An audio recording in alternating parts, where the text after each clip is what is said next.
DElEd second semester mathematics में परीक्षा की तैयारी के क्रम में आज हम महा मैराथन क्लास, जिसमें कई चैप्टर एक साथ आपको समझाए जाएंगे, आपको बताए जाएंगे कि किस प्रकार से हम क्विक रिवीजन पूरे मैथमेटिक्स का कर सकते हैं। 5 तारीख से आपका एग्ज़ाम शुरू होने वाला है, तो अब कई चैप्टरों को एक साथ लेकर के हम क्विक रिवीजन करने का प्रयास करेंगे। तो इस संदर्भ में सबसे पहले जो आपका पहला अध्याय है, पहला चैप्टर है, वो है कि 3 अंकों की संख्याओं का लघुत्तम और महत्तम समापवर्त। तो इसमें जो हमने पढ़ा कि लघुत्तम और महत्तम समापवर्त के बारे में, जैसे एक क्वेश्चन आता है कि 200, 250, 300 का एलसीएम ज्ञात करो। 200, 250, 300 का एलसीएम ज्ञात करो या एलसीएम होगा, एक साधारण सा प्रश्न है। इसी के साथ हम कह सकते हैं कि वह छोटी से छोटी संख्या ज्ञात कीजिए जो 200, 250 और 300 से पूर्णतया विभाजित हो। क्वेश्चन वही है, पूछने का तरीका बदल गया कि वह छोटी से छोटी संख्या ज्ञात कीजिए जो 200, 250 और 300 से पूरा विभाजित हो। तो वही हम एलसीएम ही निकालेंगे, लेकिन है क्या कि पूछने का तरीका केवल बदल गया है। तो दूसरा क्वेश्चन यहीं से पूछ सकता है, इसी को दूसरे तरीके से पूछ सकता है कि वह छोटी से छोटी संख्या जो 200, 250, 300 से पूर्णतया विभाजित हो।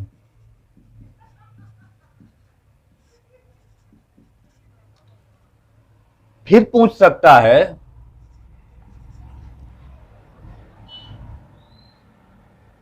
वह छोटी से छोटी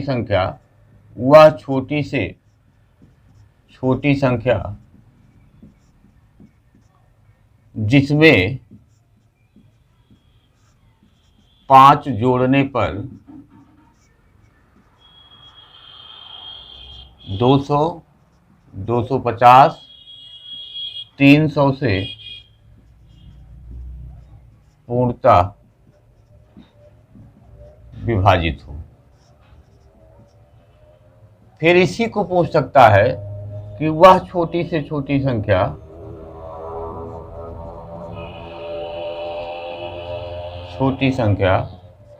जिसमें से 5 घटाने पर 200, 250, 300 से पूर्णतः विभाजित हो।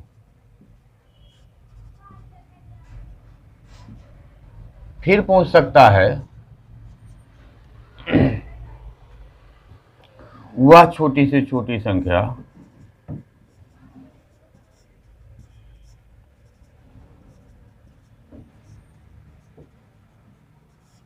जिसमें 200, 250, 300 से भाग देने पर 5 शेष बचे। अभी इस टाइप से कई क्वेश्चन बन सकते हैं जो केवल पूछने का तरीका बदल रहा है। क्वेश्चन सब लगेगा एक ही तरीके से, सारे क्वेश्चन लगेंगे एक तरीके से, केवल पूछने का तरीका आपका यहाँ चेंज हो रहा है। फिर आगे हम बढ़ा सकते हैं वह छोटी से छोटी संख्या, 3 अंकों की वह छोटी से छोटी संख्या जो 200, 250 और 300 से पूरा विभाजित हो। 3 अंकों की वह बड़ी से बड़ी संख्या जो 200, 250, 300 से पूरी विभाजित हो। तो तमाम टाइप के क्वेश्चन यहाँ से बन सकते हैं, लेकिन उनको लगाने का तरीका क्या होगा कि हम केवल सबसे पहले जो काम करेंगे कि 200, 250 और 300 का एलसीएम निकालेंगे। 200, 250 और 300 का एलसीएम निकालेंगे, यानी जो इसका एलसीएम आएगा वही इन तीनों संख्याओं से पूरा पूरा विभाजित होगा।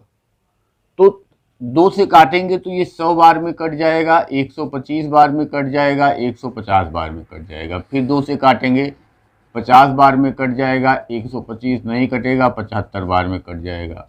फिर 2 से काटेंगे 25 बार में कट जाएगा, ये दोनों ऐसे उतर जाएगा, नहीं कटेगा। उसके बाद 3 से काटेंगे तो ये नहीं कटेगा, ये भी नहीं कटेगा, और ये 25 3 75 कट जाएगा। अब 5 से काट देते हैं तो 5 पचे 25, 5 दूनी 10, 5 पचे 25, 5 पचे 25। फिर 5 से काटेंगे तो 5 एकन्नम 5, 5 पचे 25, 5 एकन्नम 5। इसका जो हो गया 2 गुणे 2 गुणे 2 गुणे 3 गुणे 5 गुणे 5 गुणे 5। तो 2 दूनी 4,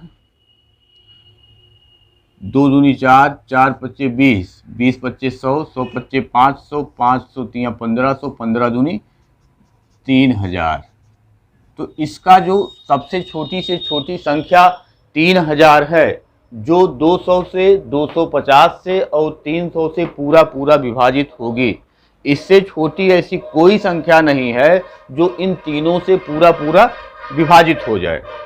तो ये पहले वाले का आंसर 3000 हो गया, दूसरे वाले का आंसर 3000 हो गया।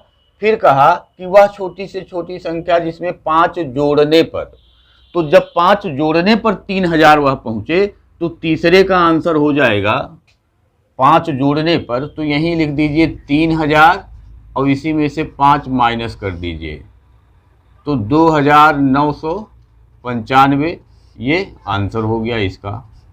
अब 2995 में 5 जोड़ेंगे तो 3000 पहुंच जाएगा, और इसमें 200, 250 और 300 से पूरा पूरा कट जाएगा।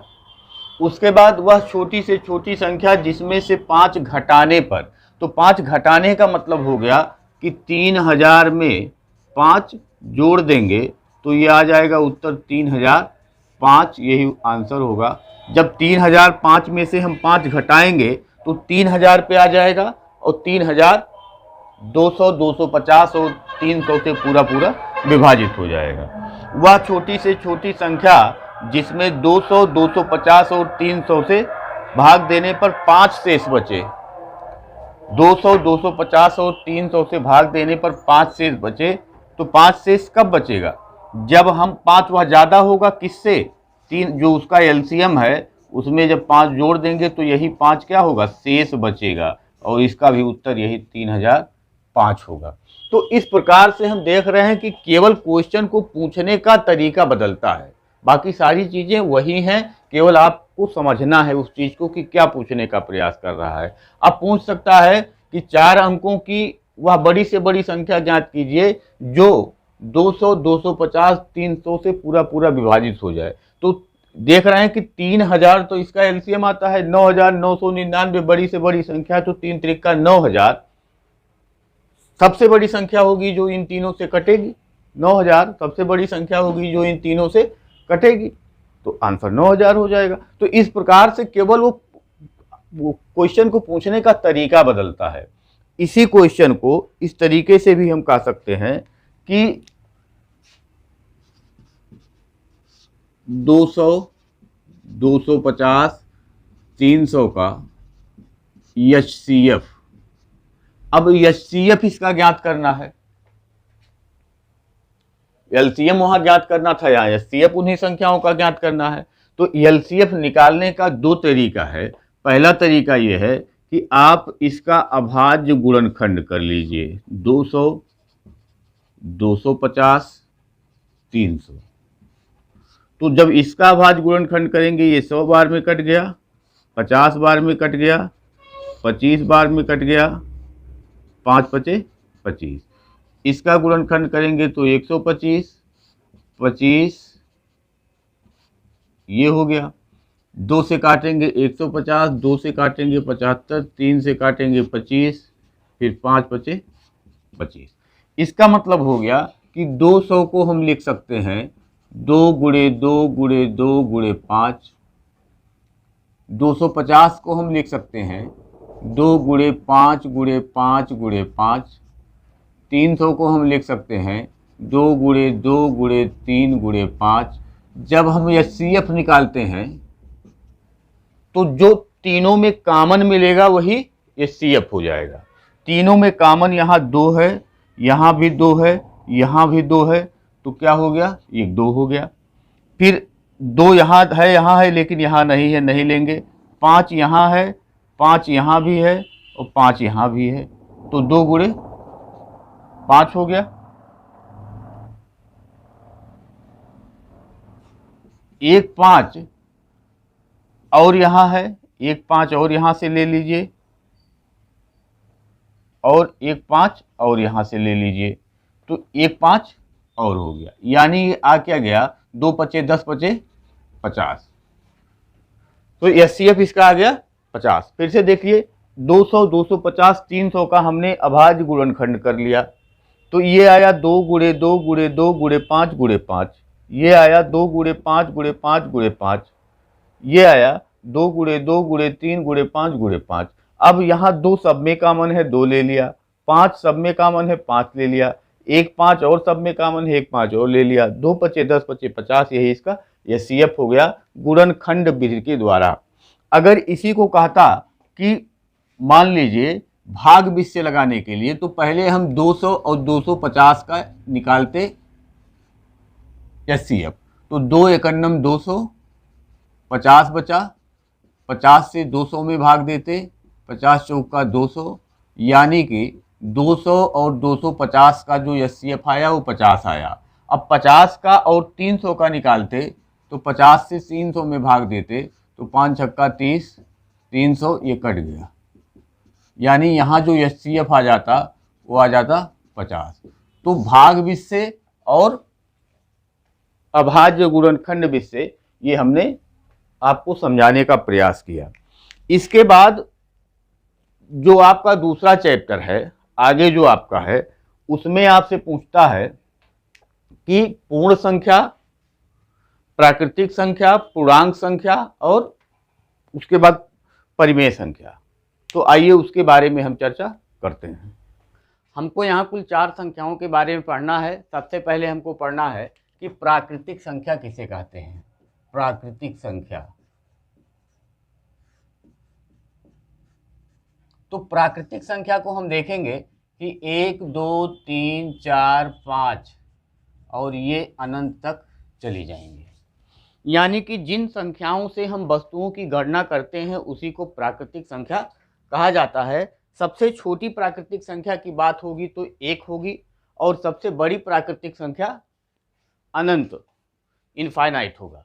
उसके बाद अगर हम पूर्ण संख्या की बात करें, पूर्ण संख्या, तो जो सबसे छोटी पूर्ण संख्या होती है वो 0, और उसी में प्राकृतिक संख्या के समूह को हम शामिल कर लिया जाता है, और ये भी इनफाइनाइट तक जाता है। यानी प्राकृतिक संख्याओं के समुच्चय में, सेट में अगर शून्य को भी शामिल कर लिया जाए तो जो सेट बनता है उसी को हम पूर्ण संख्याओं का सेट कहते हैं।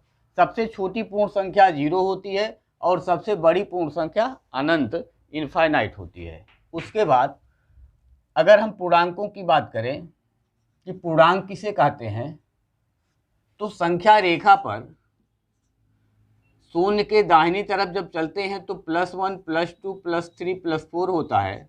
शून्य के बाईं तरफ चलते हैं तो -1 -2 -3 -4 होता है। यहाँ से यहाँ जो इधर डायरेक्शन है इसी को हम कहते हैं धन पूर्णांक, इधर वाले को हम कहते हैं ऋण पूर्णांक। तो धन पूर्णांक, शून्य और ऋण पूर्णांक, यानी कि इसमें जो शामिल होता है ऋण पूर्णांक, धन, शून्य और धन पूर्णांक, इसका जो समुच्चय बनता है इसी को हम कहते हैं पूर्णांक। तो अगर हम सबसे बड़े पूर्णांक की बात करें तो अनंत होगा, सबसे छोटे पूर्णांक की बात करें तो माइनस अनंत होगा, माइनस इनफाइनाइट होगा। सबसे छोटे धन पूर्णांक की बात करेंगे तो 1 होगा।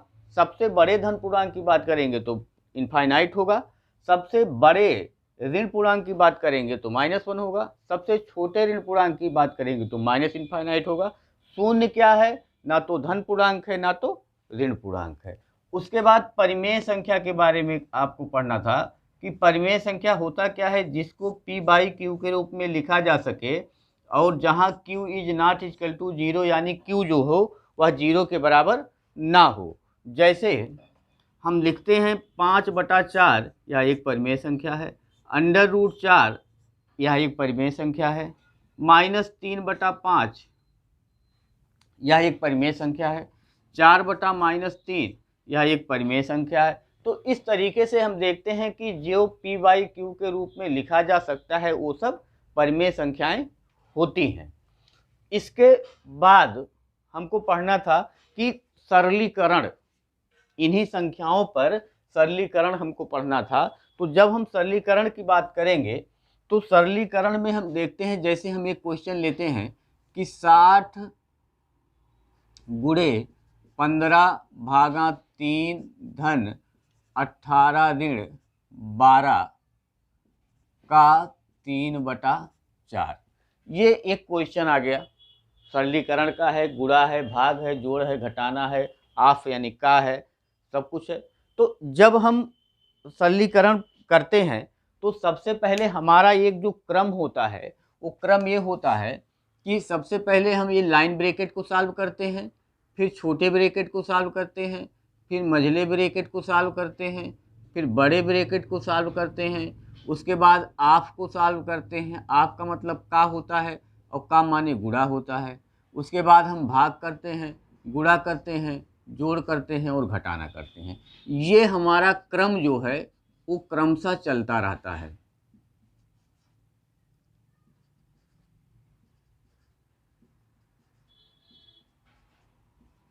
ये क्रम हमारा रहेगा उसको सॉल्व करने का। तो जो वहां क्वेश्चन हमको मिला वो 60 गुणे 15 भागा 3 धन 18 ऋण 12 का 3/4। तो सबसे पहले हमको सॉल्व करना है क्या? ब्रैकेट, लेकिन ब्रैकेट यहाँ कोई नहीं लगा है। तो सबसे पहले हमको सॉल्व करना आफ यहाँ है, 12 का 3/4 इसका मतलब का माने गुणा हो गया। तो 4 तिया 12 3 त्रिका 9, यहाँ 9 आ जाएगा। तो केवल हम इसी को सॉल्व कर रहे हैं। 60 गुणे 15 भागा 3 धन 18 और ऋण 9। अब हमको क्या करना है? भाग करना है। तो बाकी को हम ऐसे ही करेंगे, केवल भाग यहाँ है, 3 × 5 = 15 धन 18 ऋण 9। गुणा करना है, 6 × 5 = 30 300 धन 18 ऋण 9। जोड़ देंगे तो 318 ऋण 9 और ये बराबर आ जाएगा 309 और यही हमारा क्या होगा? आंसर होगा। तो इस तरीके से हम इसको सॉल्व कर सकते हैं। बार्डमास के नियम को आप केवल जान लीजिए कि ये जो है सबसे पहले लाइन ब्रैकेट, रेखा कोष्ठक, फिर छोटा कोष्ठक, मझला कोष्ठक, बड़ा कोष्ठक, फिर आपको सॉल्व करेंगे, भाग करेंगे, गुणा करेंगे, जोड़ करेंगे, घटाना करेंगे। इस तरीके से हम इसको सॉल्व कर सकते हैं। फिर उसके बाद जब हम आगे बढ़ेंगे तो यहाँ पे एक आएगा, आपको मिलेगा कि योगात्मक प्रतिलोम। योगात्मक प्रतिलोम, योगात्मक प्रतिलोम का मतलब होता है कि जिस भी संख्या का योगात्मक प्रतिलोम पूछा जाए उसी को क्या कर दीजिए, चिन्ह बदल करके लिख दीजिए। जैसे अगर हम पूछे 5 का योगात्मक प्रतिलोम तो आप बताएंगे कि इसका -5 होगा। 8/3 का पूछेंगे तो आप कहेंगे -8/3। यानी कि दो ऐसी संख्याओं का योग करने पर अगर क्या आता है? शून्य आता है। दो ऐसी संख्याओं का योग करने पे शून्य आता है तो वह योगात्मक प्रतिलोम कहलाता है। तो केवल आपको इतना जानना है कि ये जो है करना क्या है कि चिन्ह को बदल करके आपको लिख देना है। दूसरा पूछता है गुणात्मक प्रतिलोम। गुणात्मक प्रतिलोम, गुणात्मक प्रतिलोम का मतलब कि किसी संख्या में ऐसी संख्या का गुणा किया जाए कि उसका गुणनफल 1 हो जाए। जैसे हम पूछे 5 का गुणात्मक प्रतिलोम तो इसमें कितने का हम गुणा करें कि इसका मान 1 आ जाए। तो यक्स का जब हम मान निकालेंगे तो क्या होगा, 5 इधर जाएगा, इधर गुणा है तो भाग होगा 1/5, यानी कि अंश को हर को अंश में करने पे जो मान आता है वही गुणात्मक प्रतिलोम होता है। जैसे हम कहें 3/2 का गुणात्मक प्रतिलोम तो 2/3 हो जाएगा। ऋण 5/4 का तो ऋण 4/5 हो जाएगा। तो क्या करेंगे, अंश को हर को अंश में बदल करके ही गुणात्मक प्रतिलोम हम बताते हैं। ये हो गया आपका योगात्मक प्रतिलोम और गुणात्मक प्रतिलोम। इसके अलावा अगर हम चर्चा करें तो पूछता है कि योग का तत्समक अवयव, योग का तत्समक अवयव, योग के तत्समक अवयव की अगर बात की जाए तो तत्समक का मतलब आइडेंटिटी, आइडेंटिटी का मतलब कि वह अपनी पहचान को ना बदले। जैसे हमने लिया 8, तो 8 में हम क्या जोड़ें कि यह बराबर 8 ही रहे, कुछ बदले ना, तो हम कहेंगे कि 8 में हम 0 जोड़ें। फिर हम कहें कि 15 में हम क्या जोड़ें कि यह 15 ही रहे, तो 0 जोड़ें। तो योग का जो तत्समक अवयव होता है वह 0 होता है। योग का तत्समक अवयव जो होता है वह 0 होता है। इसके अलावा गुणन का तत्समक अवयव, गुणन का तत्समक अवयव, गुणन के तत्समक अवयव की अगर बात की जाए तो 7 में हम कितने का गुणा करें कि यह 7 ही रहे।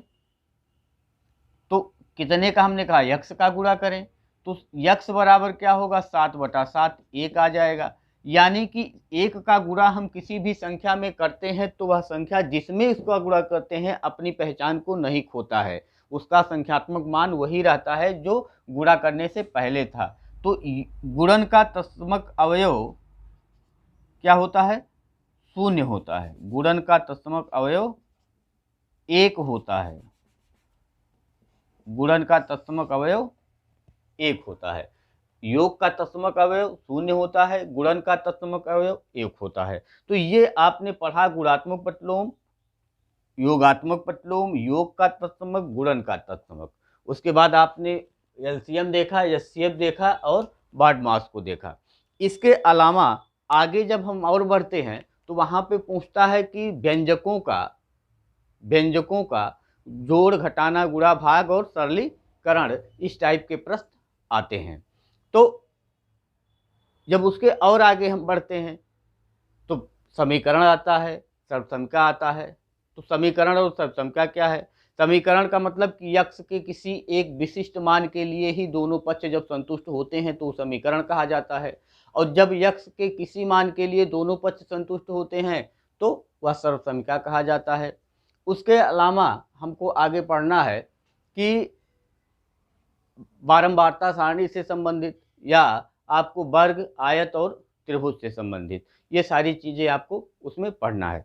तो अगर हम वर्ग की बात करें तो वर्ग में सभी भुजाएं क्या होती हैं, समान होती हैं। अगर ये है तो ये भी ये है, ये भी ये है, ये भी ये है। तो वर्ग का क्षेत्रफल जब हम निकालते हैं तो ये होता है भुजा का स्क्वायर हो जाता है। लंबाई गुणे चौड़ाई या भुजा का स्क्वायर ही इसको बोलते हैं। अब अगर हमको भुजा निकालना है तो क्या करेंगे, भुजा बराबर अंडर रूट वर्ग का क्षेत्रफल हो जाएगा। फिर उसके बाद अगर हमको परिमाप निकालना है वर्ग का तो भुजा गुणे 4 कर देंगे तो हमारा परिमाप निकल जाएगा। अगर हमको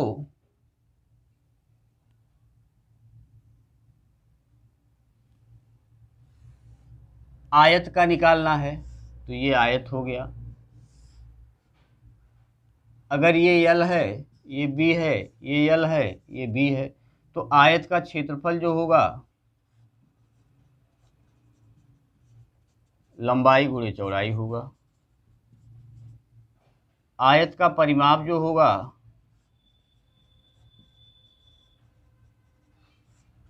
वो 2 लंबाई धन चौड़ाई होगा। केवल इतना ही कॉन्सेप्ट आपके यहाँ है, इसके अलावा विकर्ण आपके यहाँ पूछा नहीं जाएगा। केवल क्षेत्रफल से संबंधित और परिमाप से संबंधित अवधारणा ही आपके यहाँ है। उसके बाद अगर बात करें तो वर्ग से घन बनता है, 6 वर्गाकार फलकों से मिलकर के घन बनता है। घन की अगर बात की जाए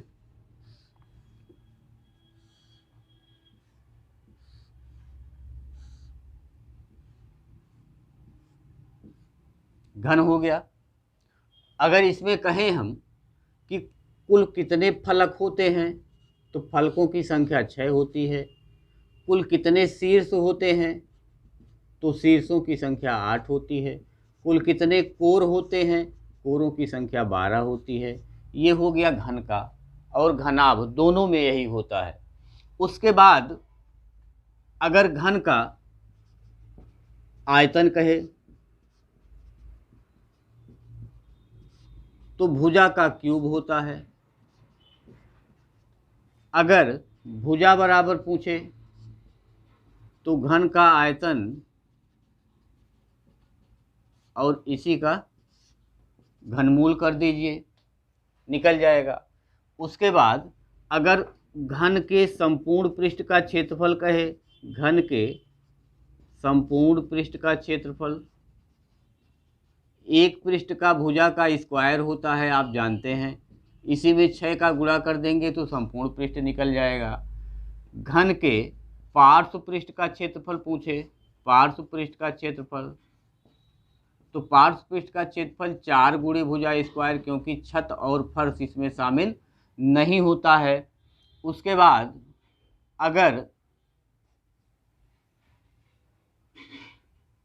आयतन की ही संकल्पना आपके यहाँ है, विकर्ण से मतलब नहीं है, ज़्यादा पढ़ने की ज़रूरत नहीं है, तो केवल ये आयतन हो गया, पार्श्व पृष्ठ हो गया, संपूर्ण पृष्ठ हो गया। इसी पार्श्व पृष्ठ को ही जब ये घनाभ पे बनता है तो कमरे की चारों दीवारों का क्षेत्रफल कहा जाता है। अब अगर हम घनाभ की बात करें तो 6 आयताकार फलकों से मिलकर के घनाभ बनता है। घनाभ का मतलब ये हो गया, जैसे माचिस की डिब्बी होती है, माचिस की डिब्बी का जो रूप होता है वो घनाभ का ही रूप होता है। ये हो गया,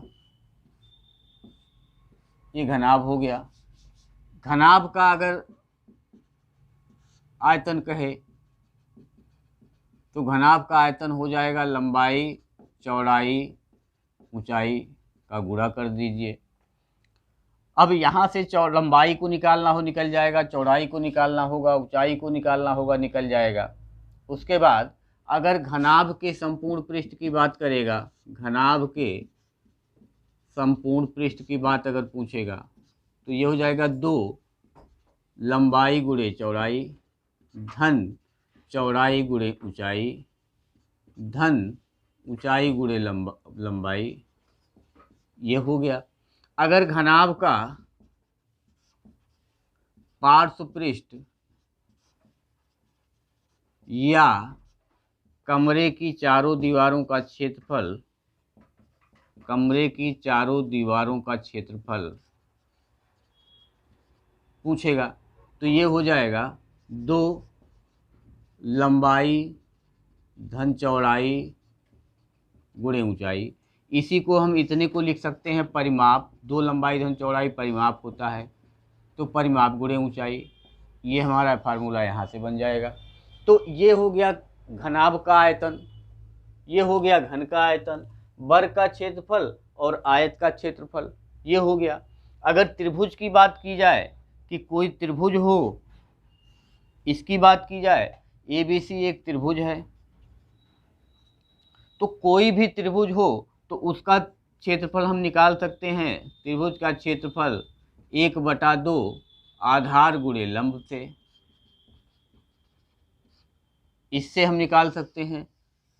या एक हीरो फार्मूला जो है उसमें है कि under root s minus a s minus b s minus c, जहाँ यस बराबर a plus b plus c by 2, यानी यस क्या है, अर्ध परिमाप है। ABC उस त्रिभुज की भुजाएं हैं और ये यस है अर्ध परिमाप। तीनों भुजाओं को जोड़ करके 2 से भाग देते हैं तो निकल जाता है। अगर मान लीजिए कि समबाहु त्रिभुज है तो समबाहु त्रिभुज का क्षेत्रफल क्या होगा, √3/4 गुणे भुजा का स्क्वायर। ये हो गया। समबाहु त्रिभुज की ऊंचाई को अगर पूछ लिया, समबाहु त्रिभुज की ऊंचाई को पूछ लिया, √3/2 गुणे भुजा हो गया। अगर मान लीजिए समद्विबाहु त्रिभुज का क्षेत्रफल पूछ लिया, तो ये हो गया b/4 √4a² - b²। ये हो गया समद्विबाहु त्रिभुज का क्षेत्रफल। तो ये सारे आपको इतना ही पढ़ना है, जितना हमने आपको समझाया उतना ही पढ़ना है। इस पे क्वेश्चन आपको करा दिया गया है, फार्मूला आप याद कर लीजिए, इस फार्मूले पे ही क्वेश्चन आएंगे। इसके अलावा क्वेश्चन आता है कि यदि x + 1/x = 8 तो x² + 1/x² का मान, इस टाइप के प्रश्न आते हैं। तो आपको अगर उत्तर निकालना है तो इसी जो बराबर ये जो दिया रहे इसी का स्क्वायर कर लीजिए।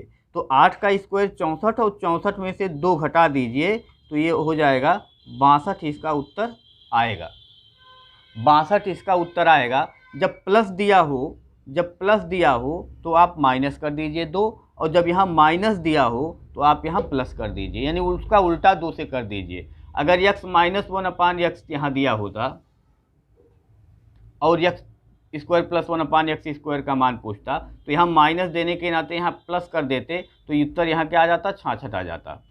तो आपको उत्तर ये पता होना चाहिए, जैसे ही क्वेश्चन आपने देखा उत्तर आपको पता हो कि 8 का स्क्वायर करेंगे 64 आएगा। अगर मान लीजिए यहाँ माइनस लगा हुआ है तो यहाँ 2 प्लस करेंगे, और अगर यहाँ प्लस लगा हुआ है तो यहाँ 2 माइनस करेंगे। तो यहाँ जब माइनस रहेगा तो यहाँ 66 उत्तर आ जाएगा, और जब यहाँ प्लस रहेगा तो यहाँ 62 उत्तर आ जाएगा। इस टाइप से इस प्रश्न को हम सॉल्व करते हैं। तो ये जो मोटे मोटे आपके क्वेश्चन पूछे जाते हैं उसको हमने आज समझाने का प्रयास किया। कल एक मैराथन क्लास और लेकर के आएंगे जिसमें आपको जो व्यंजकों से संबंधित प्रश्न आते हैं उस पर हम चर्चा करेंगे, और इसके अलावा जो बारंबारता बंटन से संबंधित प्रश्न आते हैं उस पर हम चर्चा आपसे करेंगे। बारंबारता बंटन जो होता है उसको आप जान लीजिए थोड़ा सा। बारंबारता बंटन जो होता है वो होता क्या है कि बारंबारता बंटन, जैसे हमने कहा कि एक क्लास की बच्चों की ऊंचाई क्रमशः या भार क्रमशः 40, 45, 42, 48, 47, 46, 50, 52 इस टाइप से 1 2 3 4 5 6 7 8 इस टाइप से। तो अब इसको कहेगा क्या कि आप इस पे आयत चित्र बनाइए। तो आयत चित्र क्या करेंगे, सबसे पहले हम इसको अरेंज कर लेंगे कि 0 से 10 में कितने हैं, 10 से 20 में कितने हैं, 20 से 30 में कितने हैं, 30 से 40 में कितने हैं, और उसी पे हम इस प्रकार से जो एक आयत चित्र का निर्माण होता है, इस प्रकार से आप देखे होंगे, इस प्रकार से आप देखे होंगे कि आयत चित्र बनता है इस प्रकार से।